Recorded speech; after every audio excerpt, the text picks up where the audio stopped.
Let's see. Okay. Hey, let me in. Hey. Yes, there you are. There you Hey. are. Hi, so good to see you. Jamie, it Um, might let you too. If you click on it, it'll yeah, just say click. it'll have the camera up there in the corner and you can hit the camera. Yeah, try to I hit the don't think I camera. have enough followers, but it's okay.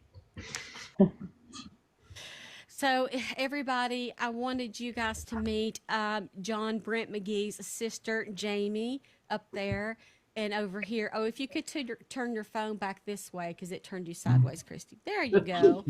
And there's Christy, the family advocate. Let me approve this comment. I don't know why they filter comments like that when somebody's just trying to say hello. So I wanted to thank you guys for taking the time to come up on Hey, the show. Melissa. And I know it's probably hard to talk about the disappearance of your brother Jamie, and I can't imagine how hard it is. Um, I want to say that we are praying for y'all, and I've had him on my mind. When I found out about this case, I just felt like I had to connect with y'all, and it just so happened that Christy saw the video and reached out. Yes, there's a photo. Yes, and I think I have that one. Not that one, maybe. I don't know which one. No, I have this one. This is Jamie and her brother.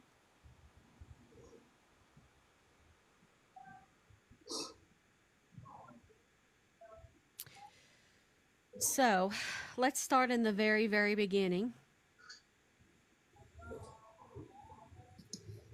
I want to start with the day that John Brent McGee. I've already showed everybody a photo, his missing persons photo, so they've got a visual of him in their mind, and we'll show that again throughout the interview. July the 11th, 2024. The events of that day started very, very early at 8:45 a.m. in the morning. John, does it go by John or Brent? He goes by Brent. Brent, because I saw that somewhere and I wanted to make sure.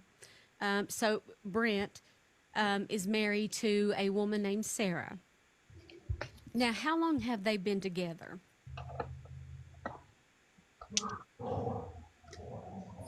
Um, Less than a year they have. It's been less than a year for their marriage. Okay. And so on this day, on July the 11th, 2024, they are at his mother's home. And at 8:45 in the morning, Sarah, the wife of Brent, and Brent's mother said that, she couldn't continue to live there and really not do anything or contribute. And so an argument ensued between Brent's mother and the wife about this situation.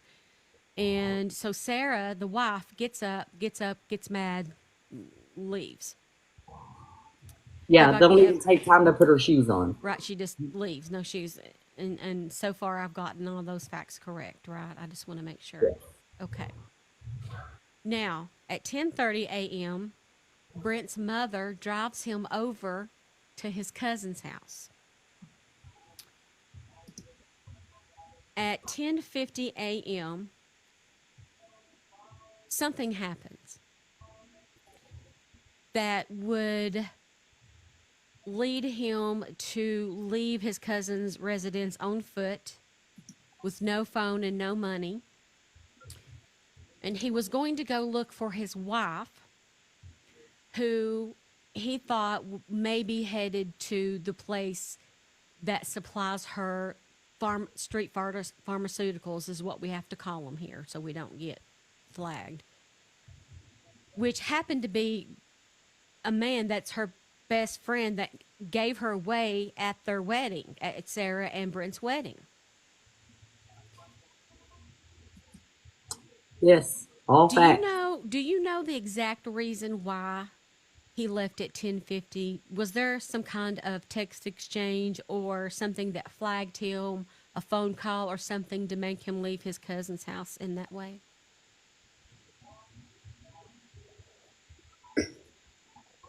Jamie, you answering or me? You can go ahead. Not that we're aware of. I mean, nobody in our side has seen or heard from him since then. So, what exactly happened from the time she walked out that door to the time of up till now, we have no idea because none of us have physically seen John Brent Mcghee since. Okay. How long after he went missing did your family realize that he was missing? Um, I don't know the exact time frame. So my mom, she lives right down the road from him. She came and babysat my kids on that Thursday. Um, and then she was home by the weekend, and she had went by his house and she couldn't find him. And at that point, she started going around asking his friends, have you seen him? And by, I believe it was around July 25th, July we were 22nd. July 22nd. We were out posting flyers, missing person flyers, and asking the community and friends for help in locating him. Okay. But let's back up and talk about the next day, because the next day, his wife, Sarah, enters a domestic violence shelter in, and I hope I'm saying this name right, Percy. Searcy, Arkansas. The very next day, July the 12th, 2024, she goes and she allegedly enters the facility because there are no indications or no way really to prove that other than that's what she said she done, or proof of how long she stayed, although the records, or she has stated that she was there for 12 days. Are there any eyewitnesses that could put her anywhere in the town in the 12 days that she said that she was in the facility to disprove her timeline? There is nobody that could fit, as of now, nobody's physically said they seen her. She stated that she went to the domestic violence shelter, but I also think that she has a family member that works there that could have, signed her in and her not having to stay there. Just as an alibi, I went, and they can't get the records because of HIPAA violations. So, That's what I was thinking, the HIPAA, and I was trying to figure out a way around that, and that would be just to see if there were any witnesses that happened to see her out and about or spoke to her. yeah. Do you know, has police said anything about going to the facility to confirm whether or not she was there? You can't even really confirm that she checked in at all, right? We don't know what the police have done. I mean, there was, even at one time, someone stole Shawn Poe's timeline for that day. And we can tell you where he went to Cracker Barrel to eat. He went to a pawn shop in Paragould, Arkansas. He made another stop in Paragould, Arkansas. He then the next day went to the Cracker Barrel and the hotel in Jonesboro, Arkansas. And we have his whole timeline. But if anything of that was ever legitimately checked out, we have no idea, because we just have no idea. The lack of communication with this case is horrible. Yeah. So, as you mentioned, around July the 22nd, you guys start putting up posters asking around, has anybody seen Brent? And at this point, it's been a few weeks. Well, it's been just over a week. And I know that you guys have to be completely worried. On August the 5th, that is when John Brent Mcgee's case is listed on as like an official missing persons. By this time, by August, when it's officially put in the record, as a family, Jamie, what is going through your mind? Um, I don't know. I mean, it feels at that point in time, it really hadn't sank in that he's missing. I thought maybe he just went off for a week and he'll come back. Still very hopeful that maybe he could come back in the beginning. Now, as time progresses and we're about 6 months in, and we've discovered some things that we've discovered, I believe there's definitely foul play in this case.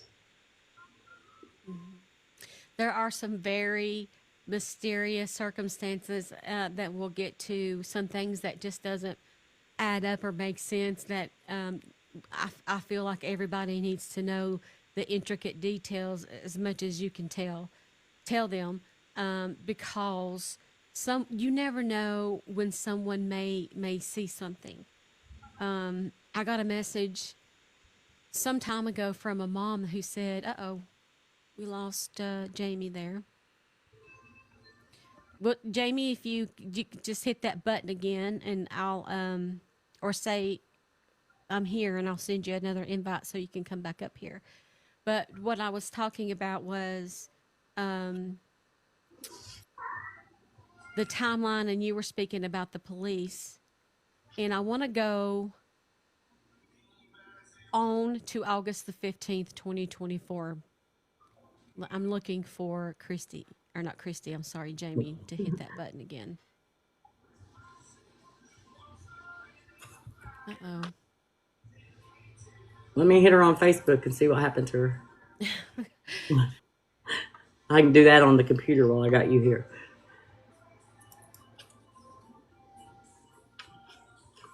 You can go on and keep talking. Keep filling them in. Okay. Okay. August the 15th, 2024. So Sarah, she's released from this place called Compass Health. I think that's the name of it. And then when she's released, she's apprehended at Shawn Poe's house. Now, Shawn Poe, everybody, if you're just are you keeping up? Shawn Poe is the best friend to Sarah, the guy that gave her away at her and Brent's wedding. So, and he is the alleged supplier of her street pharmaceuticals. So, just trying to keep everybody straight there. So, when she's released, she goes to his house, Shawn's house, where she is apprehended for failure to appear, failure to pay fines. Has she been in trouble before with the law? And if so, do you know what she was involved in? Me personally, okay. I don't know exactly what kind of trouble she's been in. I do know of one incident where she lived with her aunt, and her aunt's name is also Sarah. And supposedly, according to other family members, they had to legally kick her out of the home because she was not taking care of her aunt. They said that she had abused her aunt, I believe physically, and was also not feeding her. And that she stole a bunch of money from her aunt, supposedly. Okay. So, kind of a shady past. Folks, we are at 36,000 likes. Let's see if we can get it up to 50,000 likes. We have 250 souls in the room. If you are just joining, we are talking about the disappearance of John Brent Mcghee, which the last time anybody saw him was July the 11th, 2024. And joining me is the family advocate, Christy, and his sister, Jamie. So, prior to this, I also wanted to know, had she sought out domestic violence help in the case with Brent or any other person that you know of? Has she complained about domestic violence situation? I've heard that allegedly one time she might have checked herself into a rehab or acted as if she was going to a domestic violence place, but never did. Okay. That was So, my thoughts on it. Jamie? to speak on that, she did actually go to, we believe, the same domestic violence shelter in February. It's called, what was it called? Is it Compass? No, that's the mental health facility she says she went to after domestic violence. She said she went there for 12 days for depression. The domestic violence shelter is called the Cottage. And the only reason why I know that she went there before is because she had told my brother she was going to a rehab to help get clean. And later on, he discovers in their phone that they shared that she had text messages to her daughter saying otherwise, that she was being abused and she needed help. So they got into an argument after that about the reason, the reasoning behind what she told her daughter versus what she told him. Okay. We never saw any physical signs of abuse. Me and my mom used to visit them every Friday. Never saw anything like that. She never mentioned anything to me personally. So we're going to talk about now August, September events. Search efforts seem to be underway, according to the police and allegedly from the police. They tried to focus on fields. I think there were some farmers that went out and looked into their fields.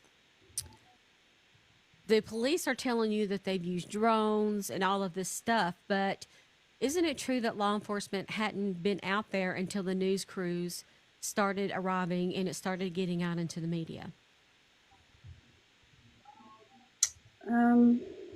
For the most part, yes. We had a place of interest based off leads where they did come out and search that one property. But not a lot of search efforts were conducted until there started being more pressure and more media on the case. Did they tell you? Oh, I'm sorry. I'm skipping ahead.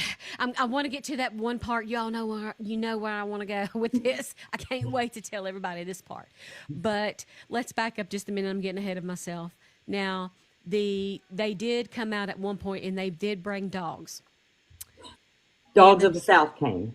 Yes. They didn't bring them. Me, myself, and family members were continuously begging these people to bring their dogs to Arkansas.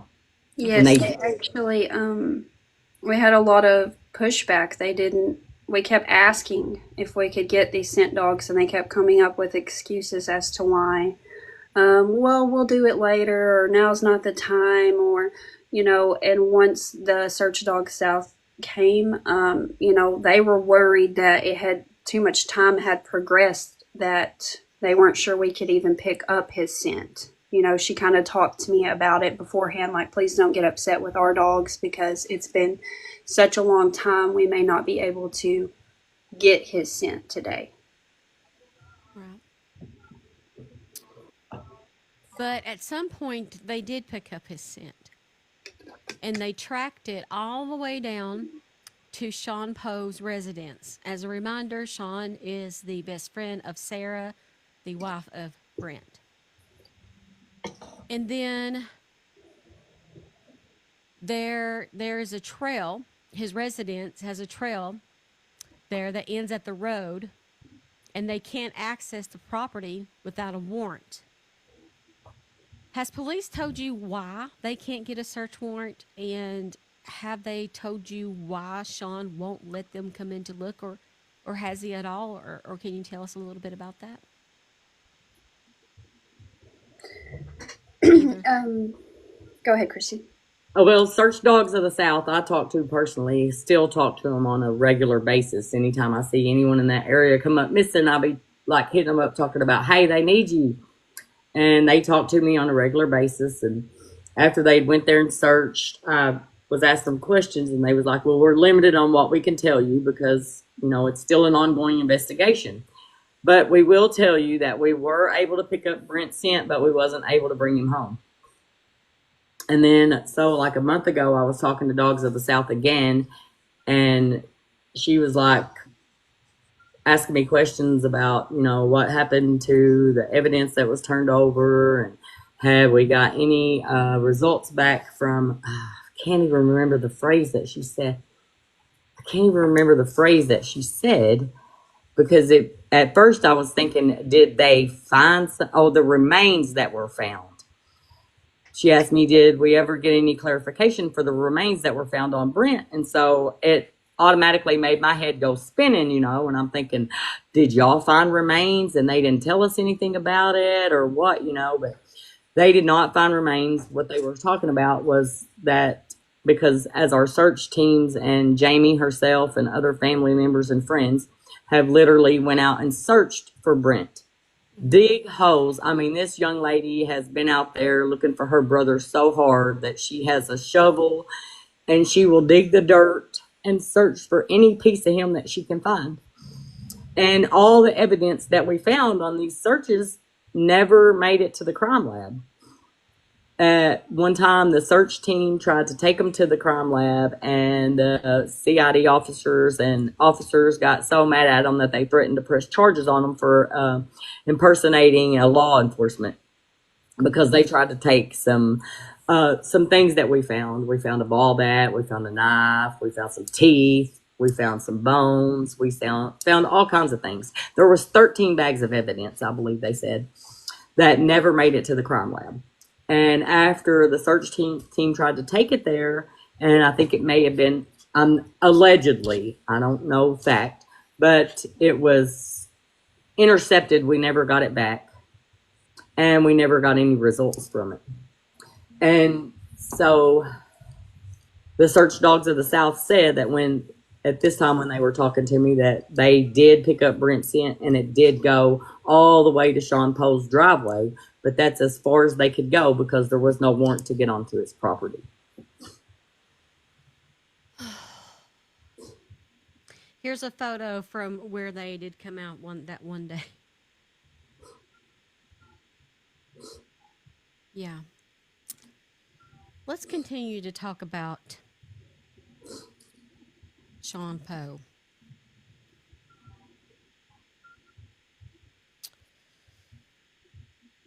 September the 6th, Jamie, your family expresses frustration with the lack of media coverage and the inaction of local authorities. After you expressed it, did the local news have any more interest or better interest in helping y'all or coming out or helping to get it around the news around town or anything? Not really. I know a lot of us, Christy included, we were all trying to tag, Arkansas State Police, anybody we could think of that could do a story and help spread the news. And it just seems like we weren't getting much attention or much response from media outlets. That's part of the reason why I want to help as much as I can. This entire video will be on the Big YT is what I call it. You can't say the word here. They're very particular. And so I'll be putting this on all of my social media platforms because, gosh, you just never know if somebody knows something in the town. And after some of the stuff that I've heard, I'm sure a lot of people know a lot of things that they're not wanting to share.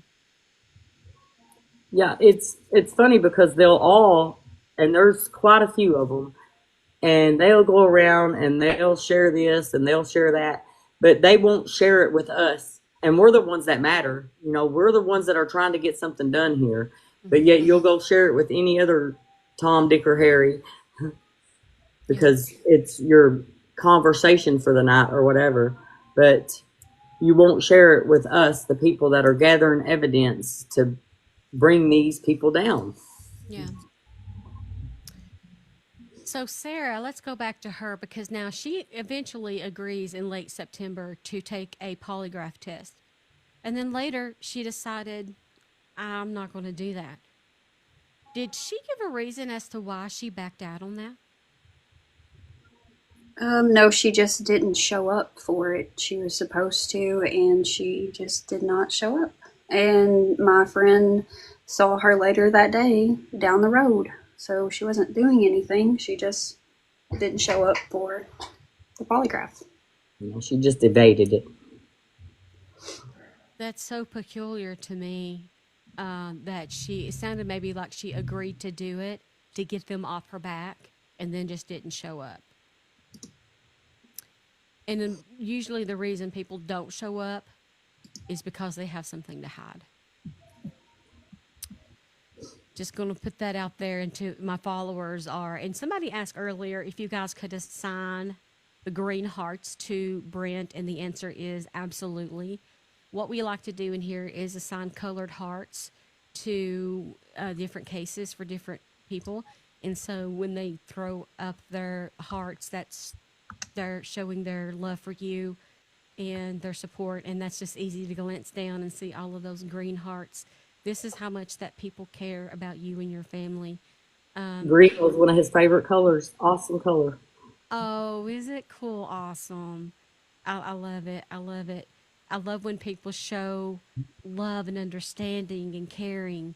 And that is because when you go through the steps of trying to find someone who's missing, I mean, I went through it. My great niece went missing last July as well, around the same time, July the 8th through July the 12th, I believe. And she was 15 with a 37-year-old man. And so we didn't know where she was for several days. And that was I couldn't process what was happening. So I can't imagine for a second what it must be like to try to continue to look for your loved one and continue to go out into the public and ask questions and to be an advocate. And all the while you are grieving someone that you need to bring home either way. And that's a term that I use, either way, because you want them to be alive, obviously, but if not, you want them to be home where you can lay them to rest. Absolutely.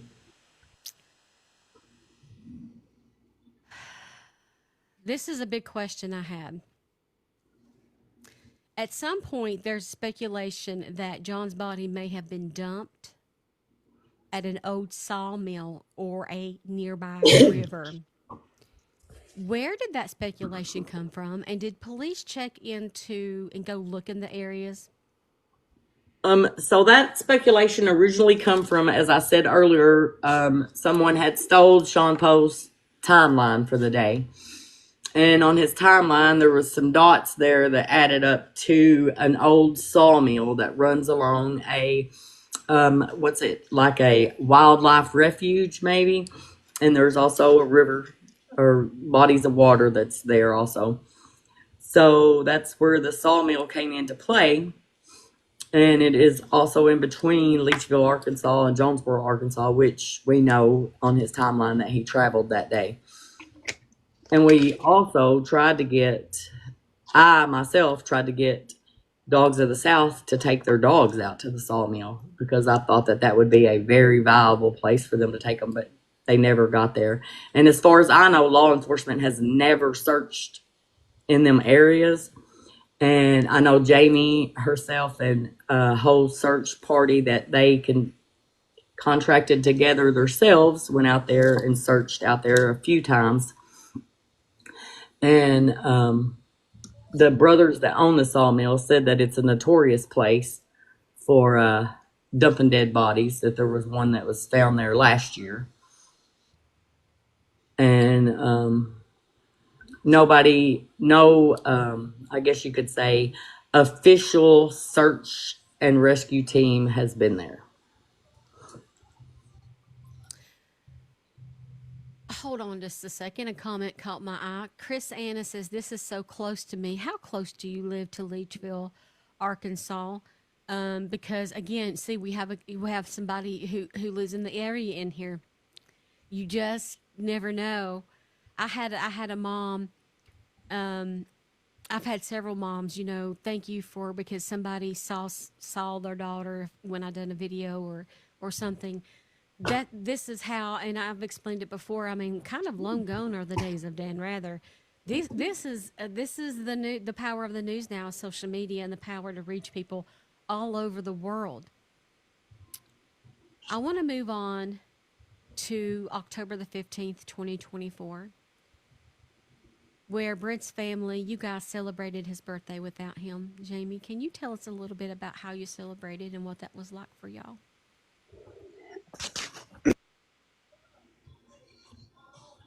Oh, I think you hit the pause. Oh, Yeah, there you go. sorry, I'm new to this. Um,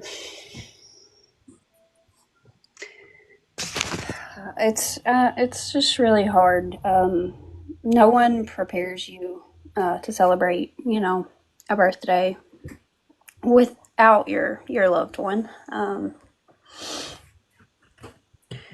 In honor of his birthday, we did a candlelight vigil ceremony. We had someone come and tell some stories about my brother, some things that people had told me, his friends, and just kind of showed his character. So one of the things that I love about my brother is he was big on Jesus. He had lots of struggles in his life, but no matter where he was or he was always sharing the word of God. And I can't tell you how many times I've heard people say, he helped save them, that he,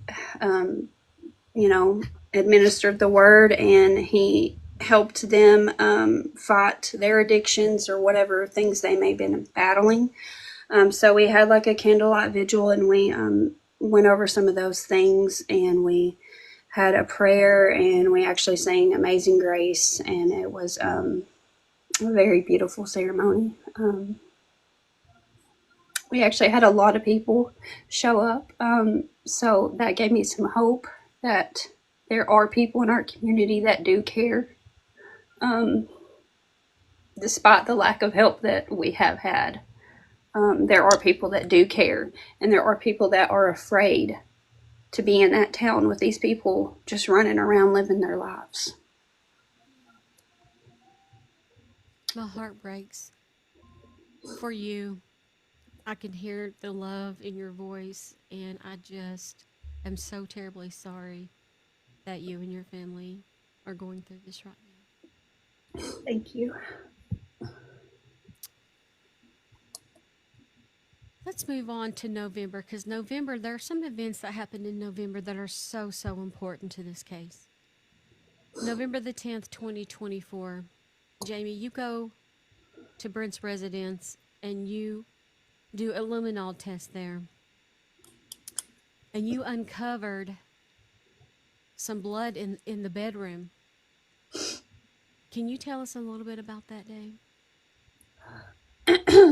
Yes. So we had some luminol, and the police had searched my brother's residence after he was reporting missing, but it was not a very thorough search, in my opinion. They weren't there for very long.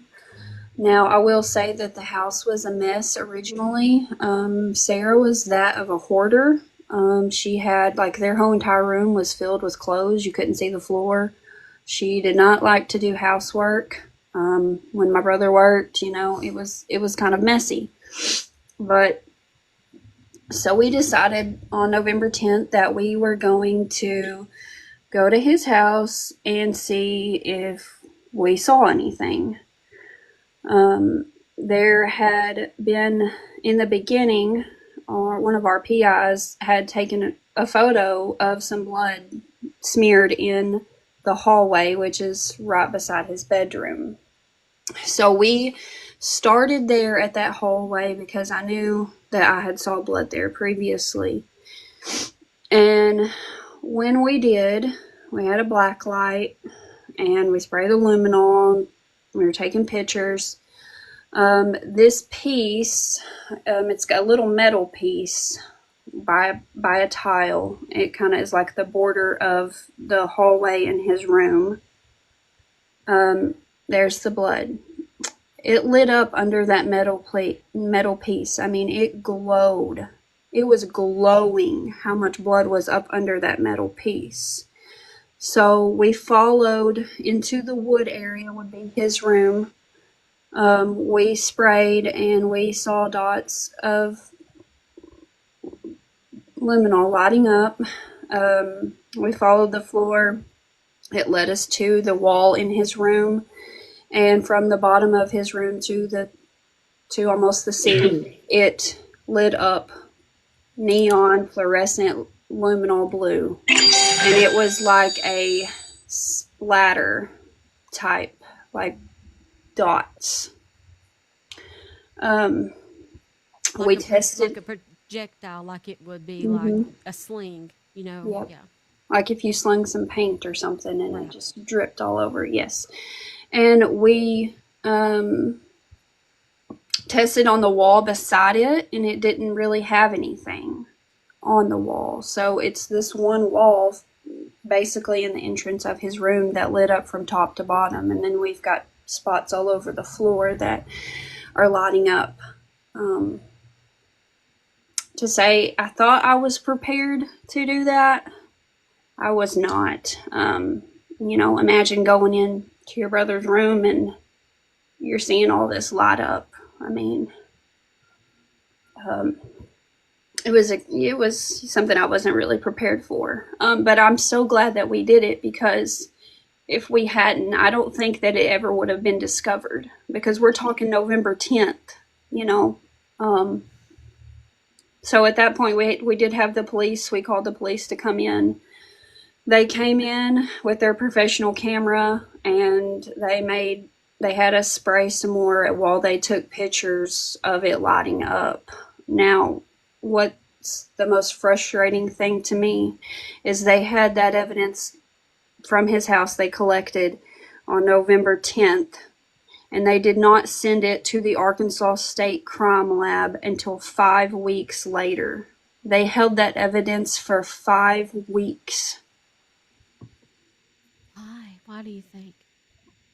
I don't know. We kept getting different answers as to why they weren't sending it. First, it was their captain has to schedule the appointment with the crime lab, and he's not in until Thursday. So I call back and follow up the next week, and it's packaged to go this time, but we're going to wait until we have more evidence before we go to the crime lab. And I said, by evidence, do you mean my brother's case? Are you guys going to go in and obtain more evidence, or from another case? And he said, oh, from another case. It's a long trip for us. It's about 3 hours. So once we get more evidence to gather up, then we'll take all of it at one time. And then not until Christy actually contacted the chief attorney's office, and we got to speak with the officer that handles special investigations, not until she contacted him and we spoke with him, and then he contacted them, did that evidence get sent. Like a week prior to that. It was, I don't understand. I actually asked if they would involve a higher agency like the state, because it didn't seem like they had enough of a police force to handle this case, that they were small. It's a small unit, and for it to take 5 weeks to get some evidence to a crime lab, I mean, the crime lab's backed up, so I already know I'm going to have to wait on the results. But it could have been taken, within the same week, in my opinion. Jen is asking, is this Mississippi County or PD or Leachville PD? I think it's Mississippi County, correct? Yeah, it was Leachville PD to begin with, and I kept raising enough cane with the Morgan Nick Foundation, which is an amazing foundation. I kept raising enough cane with them and sending them enough information that they was able to get it turned over to county and out of the city. but it's still not getting us nowhere either. But the fact of that is, on the luminol and the blood and stuff, and that picture that you brought up, that picture was taken the very first walk that they did through Britt's home when he was reported missing on July the 22nd. And that, at that time, that blood was still on the wall. Physically, that's on the door, but the other one with the one on the wall, that blood was there when they did that walkthrough. The first PI, John Montgomery, and he said, let me tell y'all, he's still coming for you guys. He's not a failure. He took those photos when he did his first walk through that home. So that was there. And if that comes back to be Brent's blood, then this case was an open shut case a long time ago. Can you tell me when they done the first walk? About when? Well, she reported him missing on July the 22nd, and I'm sure it was just a day or two after that. I'm not exactly sure of what day it was, but I know it was just a day or two after that they went and did the walk through his house. And them photos were took on that very first walk. Have you ever known of blood work that or testing that would take all these months and months and months in a case? I don't understand why it would take so long to determine whether or not that is Brent's blood or not. We don't understand it. You and I had spoke a little bit about, perhaps, do you feel maybe somebody may be connected in certain departments, and that maybe that's why it's taking so long? Well, I mean, I feel like something's not right. I feel like somebody somewhere is trying to not let the truth come out. And a little more about Shawn Poe is he's a taxidermist in the town. He cleans the First Baptist Church on a weekly basis. He held his family, and I believe even went as far as shooting his wife, held them at gun bay with the police outside, and he got probation. There's just a lot of things that don't add up. And for no search warrant to be served on any kind of property, nothing. Yeah. And I wanted to talk about some of those other suspicious parts and pieces of the puzzle that don't make any sense. To get kind of an idea in my head about where on the map we're at, can you tell me how far his residence was in relation to his cousin's house versus the cousin's house in relation to Shawn Poe's, and vice versa? Is all of those residences nearby where he would, where I'm trying to go is if he would leave just like that, are they nearby enough to where he has walked there before from the cousin's house? Most definitely. Yes, it's my cousin's house is on a gravel road, and Shawn's property is just right up the road, less than 5 miles away. And my brother, very in shape, used to walk in everywhere he goes. I mean, it was not out of his character to walk right up the road. They started having problems when he was working because he thought she was running over to Shawn's. And so he had started following her. And I believe that's probably what he did that day after he was dropped off at my cousin's. I believe he wanted to go over there and see if she was over there.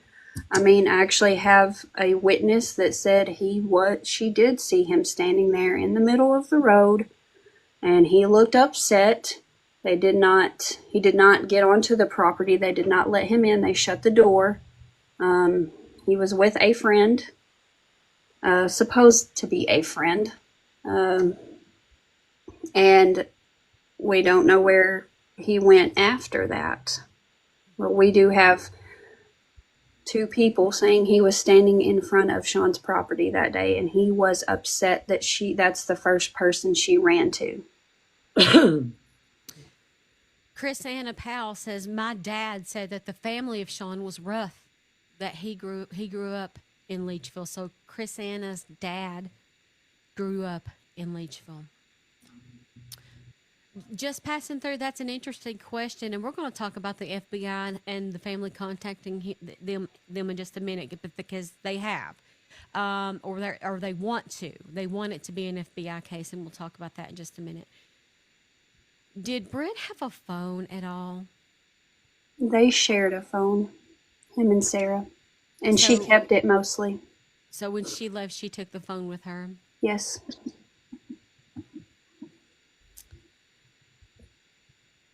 Okay. I want to talk about... I'm sorry. No, I was just going to speak on that. She actually, sometime after he's been missing, months after he's been missing, she actually ordered a new phone in his name. She had it delivered to a neighbor nearby. And did the police take any interest at all in getting a search warrant for the old phone, which is now probably long gone? Do you know the timeline of which she ordered the new phone? I don't know exactly. I want to say it was August or September. The reason why I say she ordered it, it had his name on it, and it was a phone. Because I believe the original phone they shared was actually ordered in his name, so she ordered a new one. And as far as search warrants for phone records and location, I've been wondering that from the beginning. The response we always get is we only have circumstantial evidence. It's not enough evidence for warrants, for even phone records or their location that day. Because the timeline that we received of Shawn's, it has 6 hours missing. It's like he turned off his phone.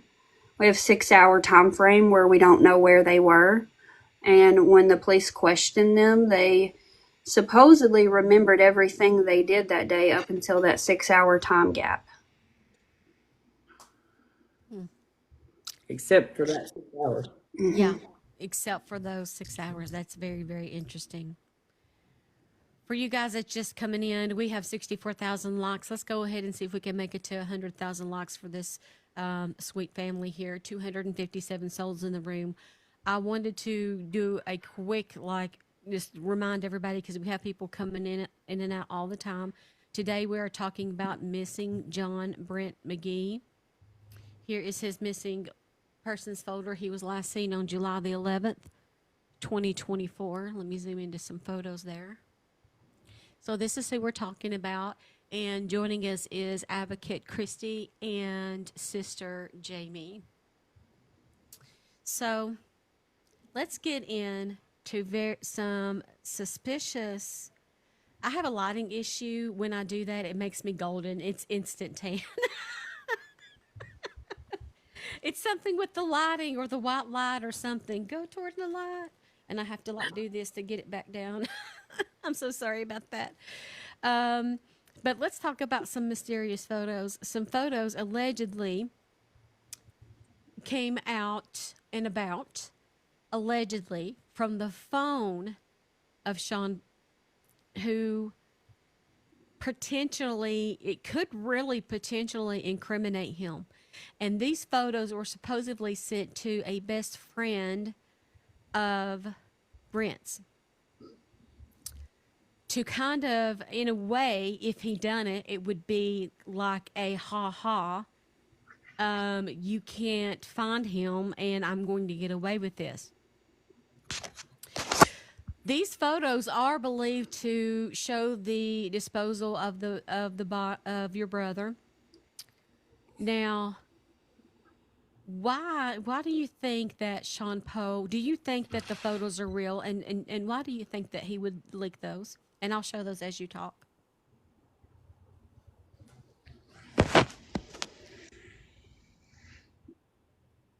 Anybody? What's that? I'm sorry. Oh, the question, okay, so the question I'm talking about the photos, like why do you think they would be surfacing? Why would he incriminate himself? I don't know why he would think he would. I don't know why anyone would incriminate themselves like that whatsoever, unless he was high and just, had a moment. But the photos were supposedly, you could see two males in this photo, and the front male is is Shawn Poe himself, and it looks like the shiny object in his hand, maybe a gun.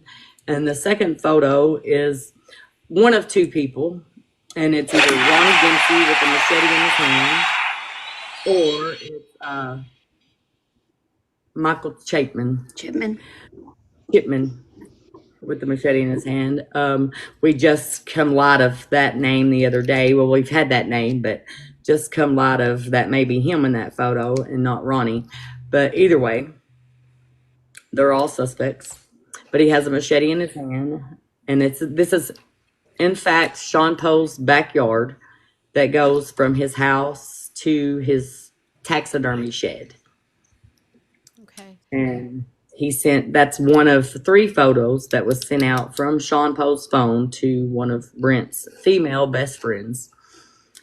And the second photo is supposedly Brent tied in a wheelchair that he is I don't even like to say this stuff out loud, and I really don't like to say it with Jamie sitting there. But he's supposedly been shot in the head. His eyeballs are supposed to be missing, and his legs are already supposed to be cut off, as they are chopping him up and putting him in a 55-gallon drum of acid. And there's supposed to be a third photo of the barrel of acid burning. I know a lot of people are really in the chat beside themselves right now. So let me explain to y'all that Ronnie is a friend of Shawn's, okay? And I want to show y'all something else about Ronnie here in a second. He's a friend of Brent's. I'm sorry. Goes around town. Let me say one more thing about him. He goes around town bragging about having Brent's eyeballs in a jar. And he walks around town proudly displaying Brent's cross necklace on his neck. And I don't have the photo. I haven't. And he walks around town bragging about having his eyeballs in a jar. And he walks around town proudly displaying Brent's cross necklace on his neck. Has anybody come to y'all personally to say, or to the police to say, I have seen that cross necklace in town? No, we've just heard the rumors about it. Carrie Ann, to the lady that lives, or whose father grew up in this town,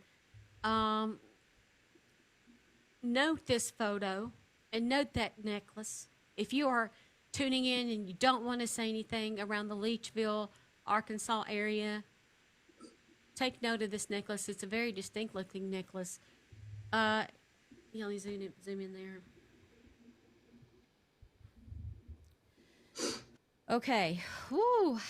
Let's talk about Ronnie for a second. It just so happened that during this time when Brent first went missing, that he had to have his vehicle not only towed, but he had it pancaked, squished at the junkyard into a pancake. What did they say was wrong enough with the car that they had to do that? Do you know, Jamie? So we were told that the engine was messed up. Someone put sugar in the tank, is what his girlfriend had said. And so it didn't work anymore, and they had it scrapped for metal. Can you tell me kind of the timeline on when they done that, as far as, was it the next week? Was it within the week of your brother going missing? It was on July the 25th that it got hauled to the scrapyard. The same day that Brent's name went into NamUs, my birthday.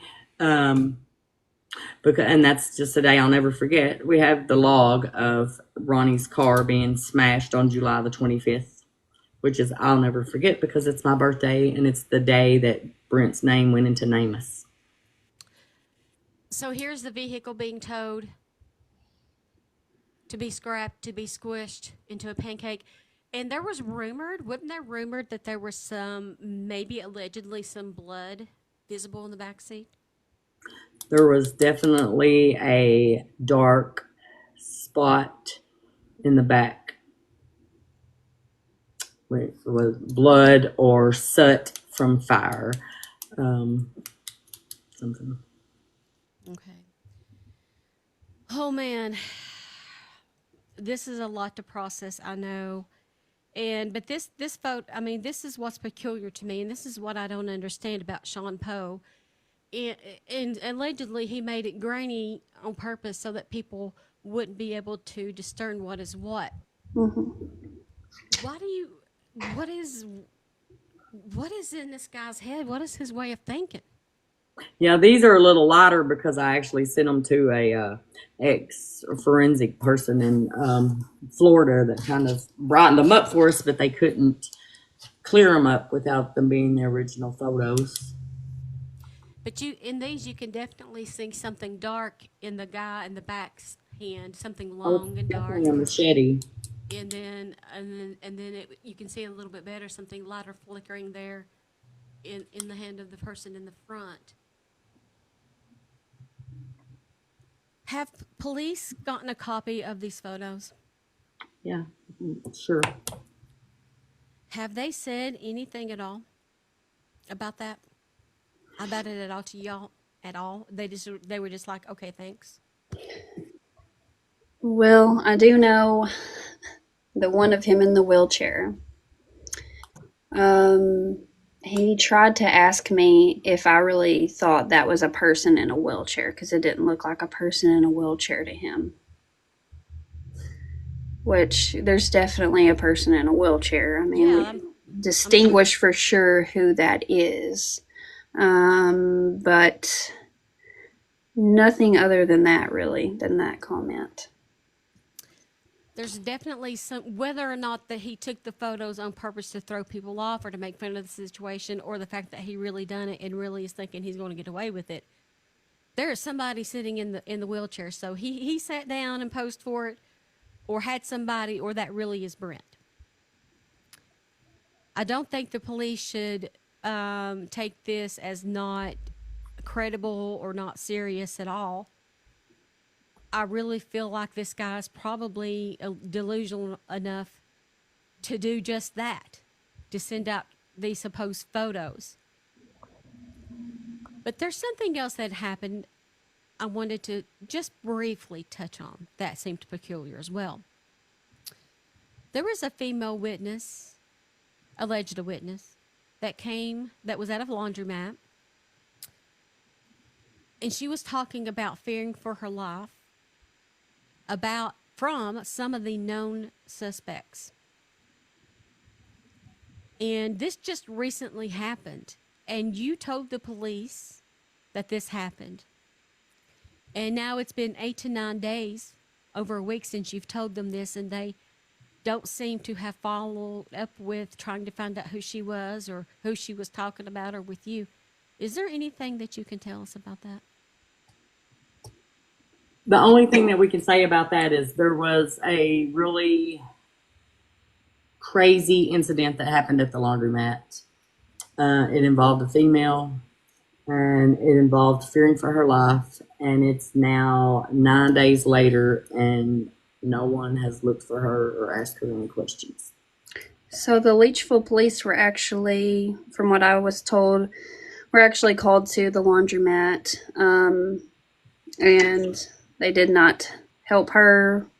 They actually made her leave the premises, and no one has seen her since then. From what we were told, she supposedly was staying with Shawn, but they kicked her out after that. And as of this past Friday, CID said they will be coming this week to try to speak with her, but no one knows where she is.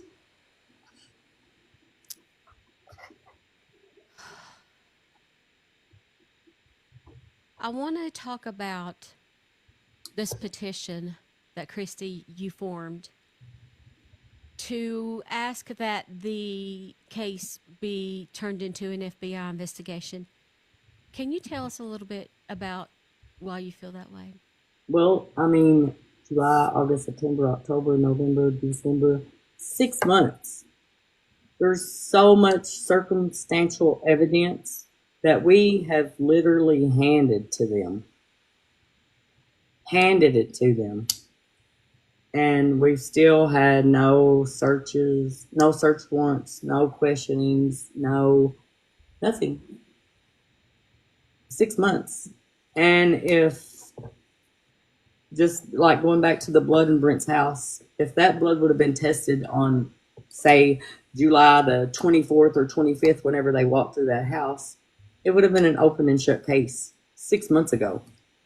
And now 6 months, we're still in the same shoes that we was when John went missing, when Brent went missing. And nothing is being done in his favor. They can find this petition on change.org. I believe you can find it by searching for John Brent Mcghee. And everybody, I want you to go, if you feel it in your heart, to go to change.org and sign that petition to try to get some, even if it catches the attention of other people who can give their time in investigating it or help them to get to other agencies, whatever it may be, whether it helps get the FBI or whatnot, please go do that. Danielle says keep his flyer out there and keep the pressure on them. Absolutely. And that's the thing, is you keep media fire, media pressure. Yeah. I'll keep doing videos. We'll keep putting his name out there and talking about these situations. Eventually, you would be surprised how quickly it spreads around the local town there. And sometimes putting pressure, not only on the police, but the people who may be involved, may pressure them to come forward with some information. Yeah, I seen on there somewhere where somebody was commenting that Ronnie was helping until his name started getting thrown out there. Ronnie was one of the last people that were seen with Brent. And if you didn't do it, Ronnie, you know who did, and you know what they did. And if you're not guilty, then help get your friend justice.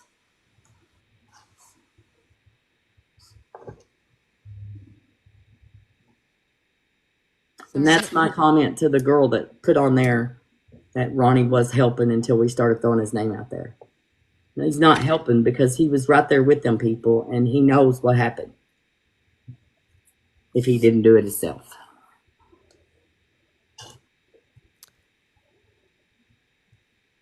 Here's Brent's flyer again.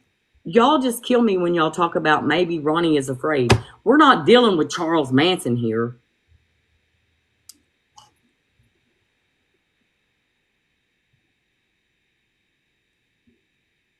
Are you responding to the commenter named Bridget Spencer? This is another one. It says Ronnie is still as much involved, even if he stopped hanging with Shawn. Ronnie ain't no friend. No, that's not who I was responding to. Bridget's, she's a good person. She's one of ours. Just Passing Through says, what about requesting records on Shawn, his rap sheet background, any connections? And so wasn't he, hold on a minute, because wasn't he arrested at some point? Ronnie was arrested at some point. Yes. Can you tell them a little bit about that? Jamie, your turn. You mean in this case he was arrested? No, when he was arrested and took to jail. Yeah. And they asked him if they could question him, and he said, I need a lawyer. Yes, so he was arrested, I believe, a month ago. The he was arrested for theft of receiving scrap metal. From his mouth directly, I talked to Ronnie after this occurred, and he said that they wanted to question him about Brent, and as soon as they mentioned Brent's name, he said he wanted a lawyer. And there was no further discussion of Brent's case. I'm just going through here and showing these very distinct tattoos. This one right here on the arm, guys, is very, very distinct. That one right there, you see it? And so, well, Taylor, I think he had the title to his own car. Yes, he did. The thing is, the mystery is why he would have it pancaked. The timing's just odd, and the circumstances are odd. Everything about this, somebody is hiding some information. Brent just didn't disappear off the face of the earth and get beamed straight up. Something happened to this young man, and it's up to us to get the word out there. I'm not saying that, we're going to solve the case. What I'm saying is when stuff like this gets out there, more pressure comes on the people that may or may not be involved. And that's what they're wanting to do, is have people come forward with more information. There is another candlelight vigil that you are scheduling for Brent. It's going to be on July the 11th, 2025 at 6 p.m. The location to be determined. July the 11th will be the 1-year anniversary of him going missing. What I'm hoping is that the vigil doesn't have to happen at all, and that it's a reunion party. What I'm hoping that's more logical to me is that this family gets answers as to what happened to their loved one. The Ronnie, the friend, his car, the friend of Brent. And everyone is throwing green hearts down in the comments, and that means that they are tuned in. We have almost 300 people in here right now. And if 300 people get the word out, then that's 600, 900, and then that's when you go. That's the power of social media. So I want to thank you, Christy, for all of your hard work in this case. And Jamie, I want to thank you for being an advocate for your brother and for taking the time to come in here and to speak to everybody about the circumstances surrounding his going missing. I will do everything in my power to support you, to keep doing videos, to put this video out there, and now all of my following will know to look out for Brent, whatever the case may be and wherever it may be. And so I want you guys to know that I'm praying for you, and I appreciate you. And this is not the end of our communication. Christy has my number. I'll be keeping in contact with you along the way, and I will support you in any way that I can. Thank you for having us. Yes, ma'am. Thank you for, using your platform to spread awareness about his case, because we definitely need all the help that we can get. Christy, can you tell them the name that they can look for on Facebook for all of the updates regarding John and to get his flyer? They can look for Justice for Brent. We have a Facebook page that's specifically just for Brent. It's called Justice for Brent. Let's see, I can probably pull it up on the computer and I can show you that way. So let me see. Justice for Brent. Me and Jamie, his sister, run the page. His mom, I have to be her chair, though. Yeah. There's a commenter named Sherry. Yeah, I don't know who she is. I do. But you saw the comment. You know who she is? Yes, I do. Okay, I just wanted to make sure y'all saw that comment. I don't know who she is. Do you know who she is, Jamie? So Sherry used to be in a relationship with Ronnie. They have a child together. He don't really have much to do with his child, but she's very supportive of Ronnie. Ronnie has been arrested before, and she believes that he's been taken advantage of. So she's kind of given him some legal advice to basically not talk without a lawyer present. Although he was hanging out with Shawn and Sarah since Sarah came back from her trip to the domestic shelter. He was hanging out with them every day. We have his uncle that has video footage of them hanging out at 6:30 in the morning in a field down the road from my cousin Mark's. We have, and he even says that he was hanging out with them. He was trying to get information, is what his side of it is. He says he has an alibi. He has yet to give me that alibi or the police that alibi. He agreed to do a polygraph. He has yet to go in to do a polygraph. There's just too many things in his story. We've caught him in lies that do not match up. Oh, I think I've literally talked to the alibi, but everything that she was alibying and then sending me screenshots of her text messages and stuff, the timelines were not adding up. But she was telling me these times of days, and then she was sending me these messages of screenshots of some text messages from where her and someone else were both trying to make it to Shawn Poe's at the same time, but failed to realize that when you screenshot a text message, it tells you the time of day in it. And we're talking at noon, not after 6 o'clock at night. So when your stories don't add up. That's right. But this is the next page. Yes. Let me make your box bigger. There you go. Yep. Justice for Brent McGee. You'll be able to recognize him there in the profile picture. That's the page to follow. You can get a flyer there. You can get all of the latest updates there. That's the place to go. And of course, we will be doing updates here. Rocket Robin says his alibi ain't alibiing. That's the truth. That's true. But anyway, let me switch. I don't know why this thing goes. Let me get y'all back up here where I can see you. But do you have anything that you would like to add, Jamie or Christy? Anything that you would like to say that we haven't covered? I think we've covered a lot of ground today.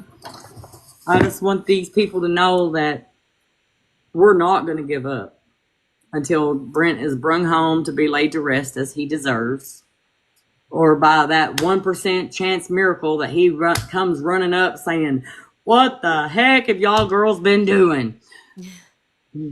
Or, or we get to bring him home and lay him to rest, and we get justice for him. We're not giving up. Jenny is asking for Ronnie's last name. Dempsey. Ronnie Dempsey. Mm-hmm. Candy Cane is saying justice for Brent. Yes. Thank you, guys. Hey, John. That's one of our PI guys. Never give up. Hey, We're not stopping. Hi, John. My name is Stephanie, Steffers, whatever you want to call me.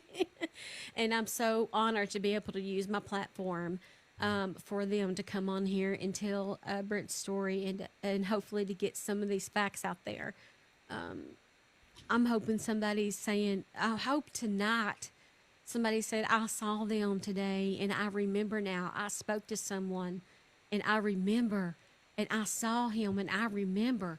That's what you're looking for. Thank you, guys. Thank you. All right, I'm going to let these folks go. I know they've probably got plans for the day. Thank you so much, Miss Jamie. Please tell your mother that I'm praying for her. I see her post there about her son, and I know how heartbroken she is and how hard for her this must be. Yes, ma'am. I will definitely do that.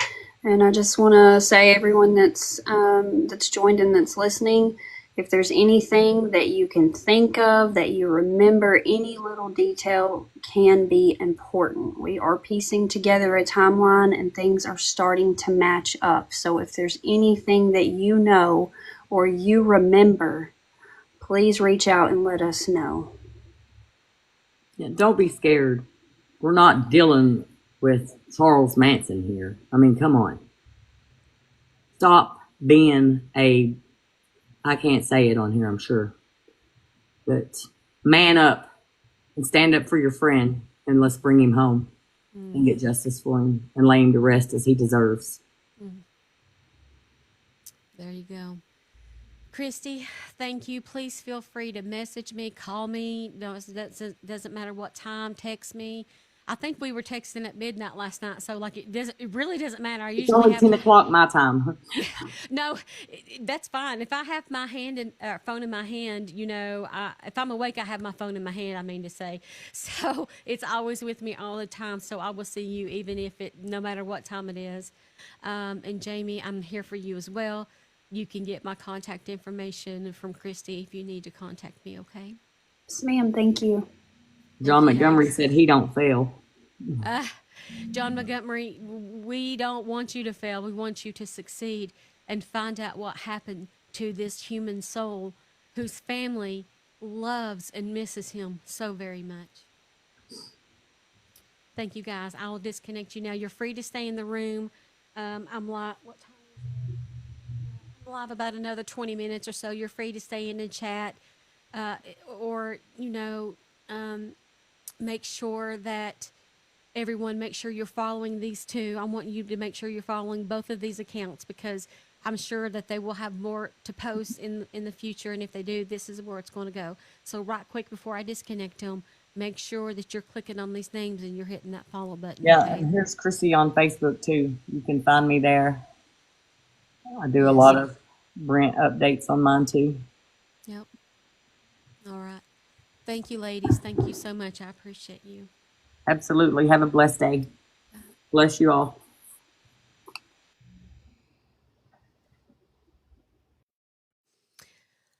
Oh man, you guys, I'm really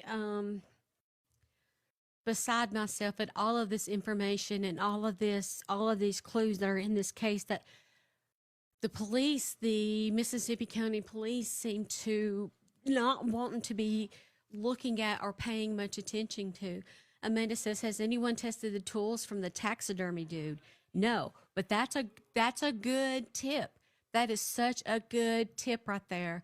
They would have to have a search warrant, and I don't understand why they're saying, you know,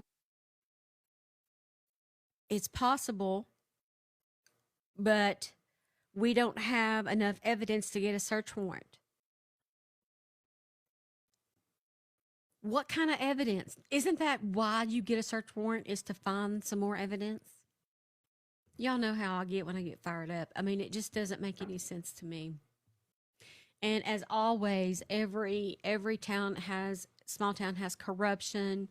And so I wouldn't be a shock to me at all if this wasn't connected or to Ronnie, or he has something with the police or knows something on someone or something of that nature.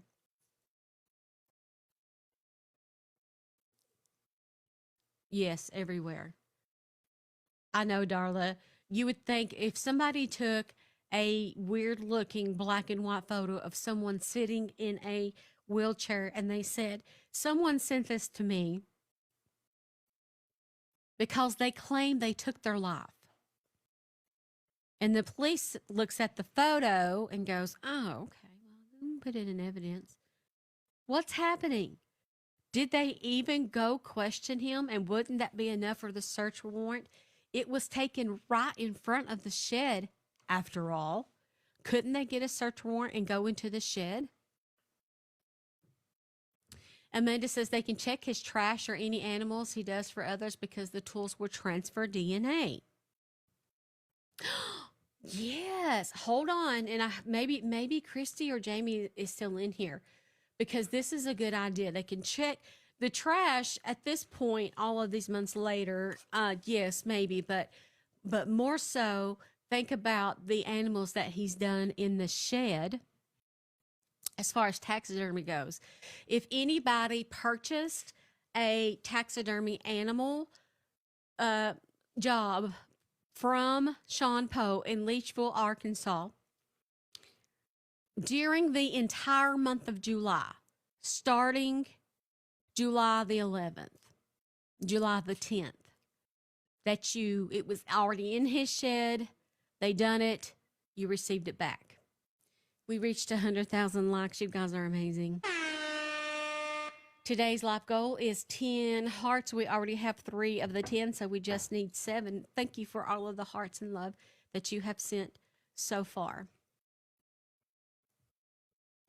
Amanda says that's a way to work around the warrant. Oh, I'm sure of it. Thank you, Paula. Thank you so much, Paula's Paws. I appreciate you, friend. Heather says, I'm in Arkansas and have never heard of this. Please tell everybody you know. Tam Tam said it would be a great place to hide evidence. Yes, because because think about this. He knows, I'm going to take these headphones off. I've had it with these headphones. The headphones are too big. Oh, plus it messes up my hairdo. Anyway, because he knows that they're probably not going to go in the shed. He knows that they're probably not going to go in there because there's not been a issue or a surveillance for evidence so far from the police. It seems like they're just taking their time and they are not caring about what evidence they find or not. They just put it back there with the rest of the evidence, and that's where it's going to sit.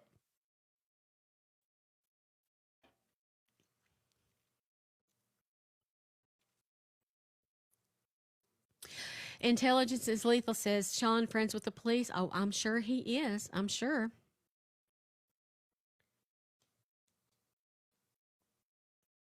I'm sure. Somebody's friends with somebody. And that's what happens when you get the stuff in small towns.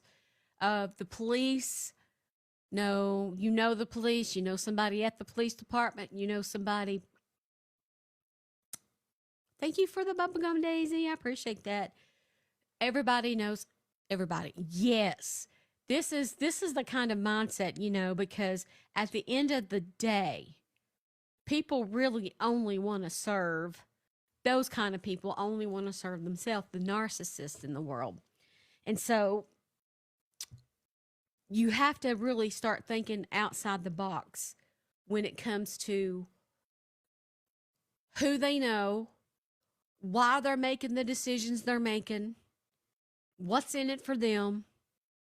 If Shawn gets arrested, maybe their connection gets arrested and they don't want their connection arrested. They want their connection to be available when they need their hookup.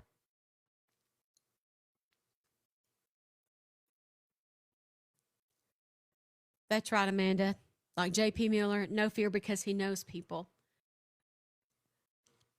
There has to be an explanation about where the 6 hours that are missing. The 6 hours that are missing, that is a long, long time to not be accounted for. And an alibi isn't just someone who's gotten text messages from them or photographs or something. You really have to be with the person, like physically be with the person. Just passing through, I know everybody's connected. And was I naive before I became a social content creator? Of course.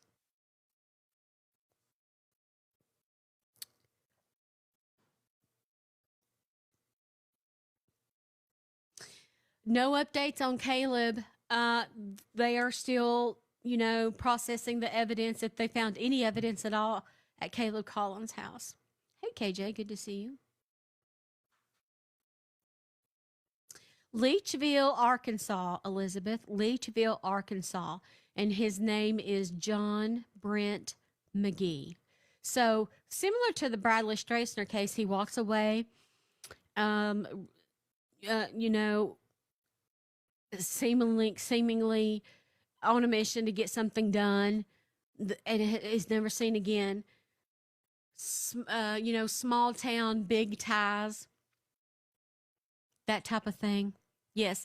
And change.org. If you go to change.org and look for John Brent Mcghee, you will find her change.org petition, and please sign that to get the FBI to look at that, if we could even do that, if that's possible. That's right. Just the girl next door. Caleb's mom's bond was increased to $2 million from 1.9. I wonder why they raised it $100,000.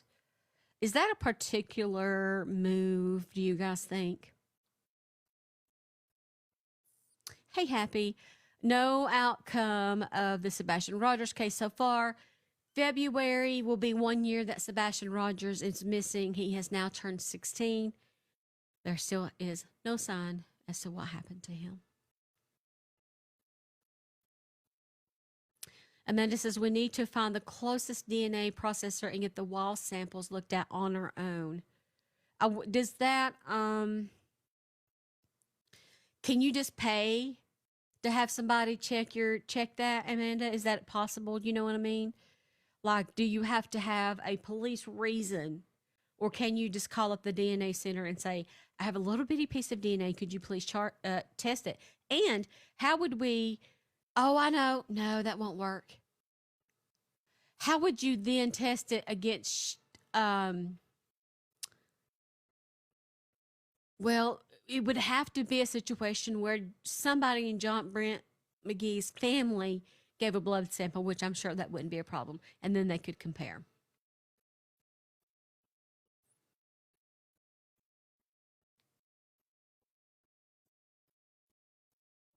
Oh no, how much does it cost?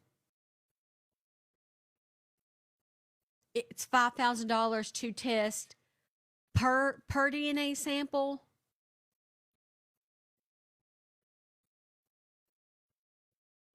That's very expensive.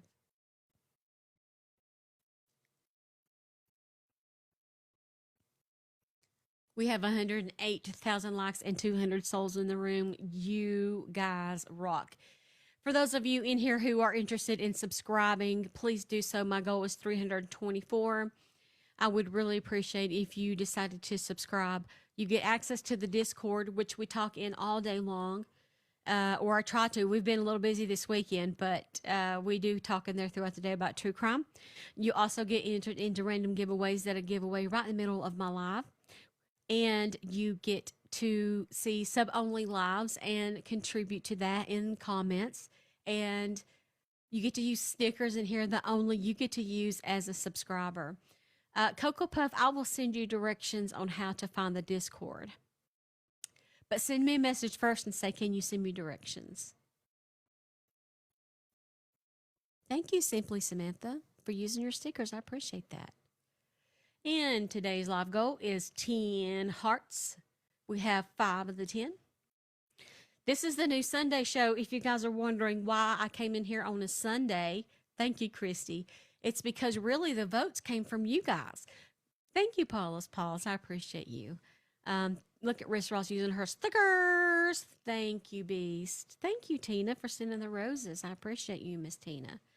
And so I forgot what I was talking about. You know how you get really into something and you just look away and you're like, wait a minute. It happens to me all the time now. Oh, Sunday show. That's right. It's because we are no longer doing the Saturday night show. Really, you guys voted on to do Sundays now, and I love it. It's a little bit better on these older bones, and it's a little bit easier for people to do shows and whatnot. And so that's going to be easier for everybody. Thank you, TEJ, Justice for Brent. How many of you in here is it snowing already or you're about to get iced in? There's not going to be any snow here. But if you go an hour north, there's snow. It's just ice in here. Because Voices for Victims says they're under a state of emergency. Kentucky, I know, is. Hey, Rachel. East Tennessee here, too. I'm in Maryville. We are getting no snow in Maryville. You're getting pounded. I want snow so bad. Chastity's getting blasted in Ohio. Mimi says up to 8 inches. Amanda says Buffalo and you have snow. Oh, I have nothing but icicles. No, I wanted snow so bad. It's 75 in Texas. Oh. Trifling. I know. I'm in Maryville. Nothing here either. Make sure y'all follow me. If you guys are in here, make sure you give me a follow if you're not following me. It's just easy to hit that follow button. What? No snow? Who don't love snow? Oh. No signs of any more in Alaska. I would think that there's snow in Alaska all the time. Maybe I'm wrong, but I'm thinking that if you go to Alaska, like it's always going to be snowing. Kind of like Aspen. When South Carolina gets the snow, Simply Samantha says, the whole state shuts down. I know.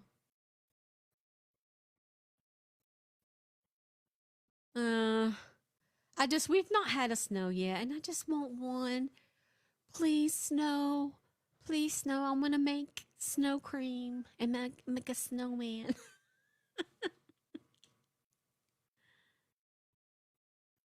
14 degrees without wind chill. Oh my goodness. Ooh. Supposed to get really cold in Alabama. Well, maybe it's going to be wishful thinking. I don't know. Maybe my wishful thinking will turn into that it got so cold tonight that Knoxville said, well, we got to snow now. Yes, Chastity, show us. Come up and show us. I want to see. Let us live through your snow dreams vicariously, darling.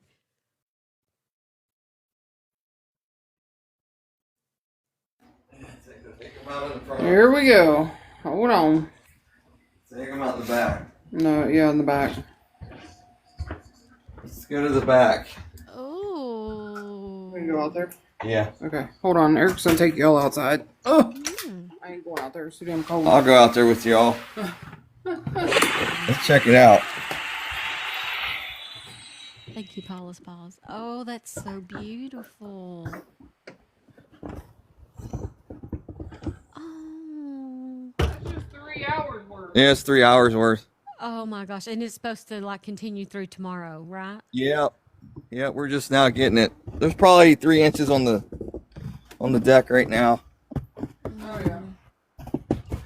Cincinnati, Yeah, it's coming good. Ohio. Cincinnati. Yep. Wow. Yeah, Well, we're that's getting. beautiful. So we're gonna get a layer of ice in Yeah. between sometime tonight, and then more snow. Like our forecast literally just shows snow until tomorrow night.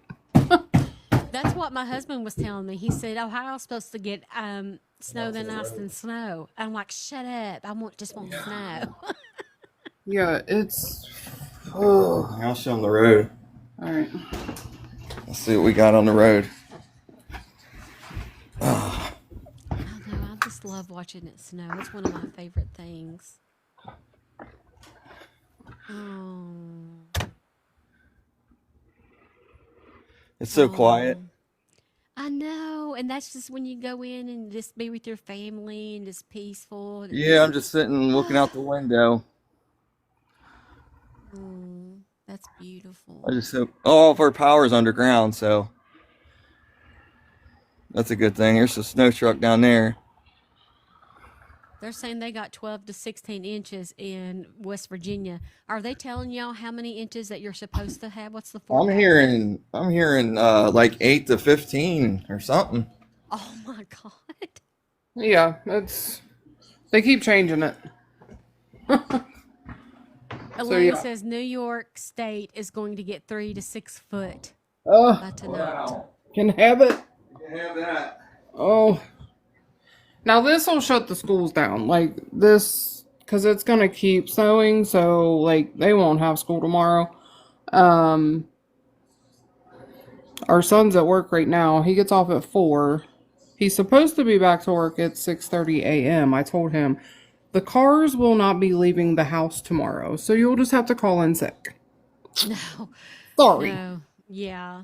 It's always safety first. You gotta Yeah, make sure that um, and this is when it sucks for people who work from home right.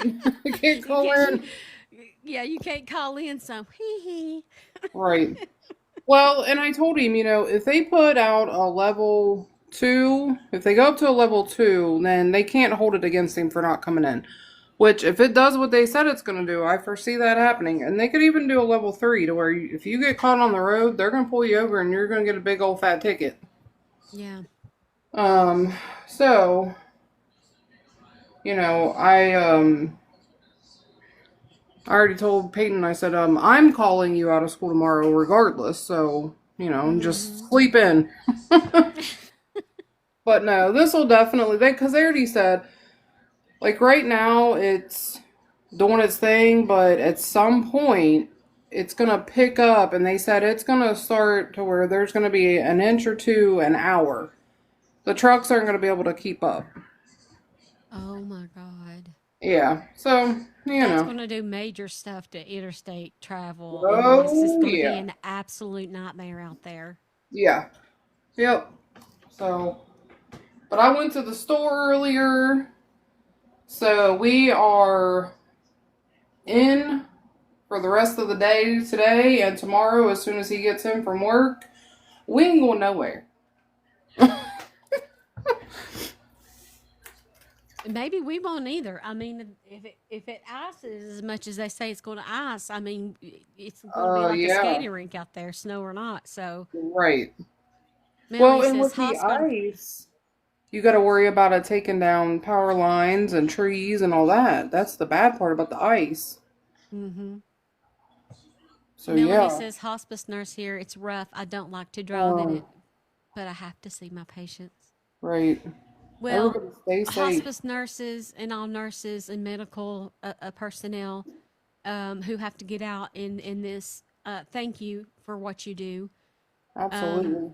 I said goodbyes, everybody know, to my mom on hospice care, and so what you do is important and Absolutely. affects someone's life forever and ever in a positive way. So, Yep. thank you for what you do.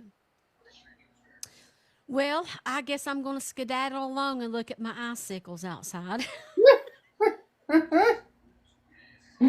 I'll build you an ice snowman. Right? Oh, It'll be so Lord. cute. This story stuff is bizarre.